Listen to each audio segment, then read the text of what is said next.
Bismillahirrahmanirrahim. First of all, I welcome all of you to the headquarters of Benazir Income Support Program. It is a pleasure to meet all of you today. And the purpose that we are here together and meeting is a very noble one. And we hope and we wish that, inshallah, we will be having this relationship as a great success. Because as Secretary Sahib has already said, that at BISP, we are making things easy for people, but we want to make things better for people, make lives better for people, and that can only be done through skills training. They need our help, our beneficiaries and their families, to move out of this poverty, and there has to be some exit and graduation program. So then we were thinking about it, and we thought that, as I've always believed, the more the better, or the more the merrier.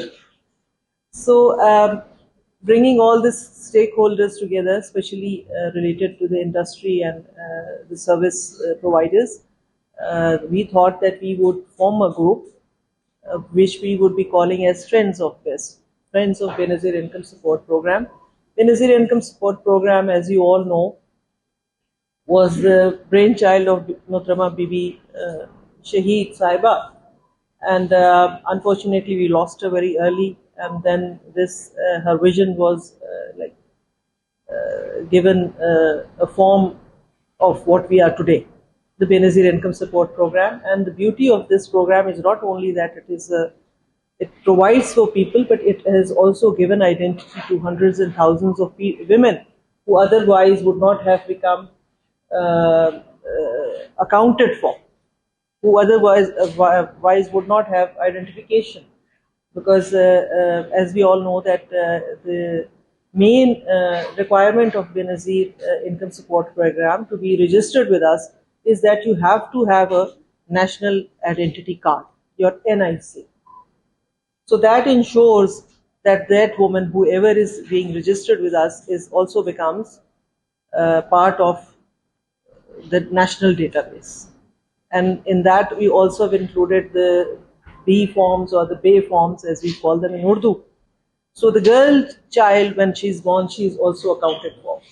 So it's a huge success, I think, and at the moment we are serving about 10 million families, which is not what should be the number. There are many others who are waiting for us to include them in our program. But as we have financial constraints, we cannot do that. So the reason of going for skills training is to not only make lives better for people, but it is also to create the space that we need for more people to come into this program. So with your help and your advice, as you are related to the industry that would be providing jobs to them as per their training. So we would like to know and interact with you as to what would be the minimum requirement or the maximum requirement for the person to be eligible for to be working in any sector, in any required sector. Because as you know, the world is changing. The skills development is now the key word. We have been sending labor to the rest of the world over the past few decades, but now things have changed. Now even labor is skilled, they require skilled labor. So together, as Pakistanis, as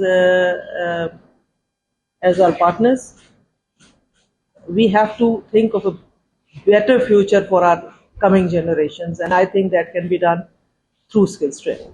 Thank you very much.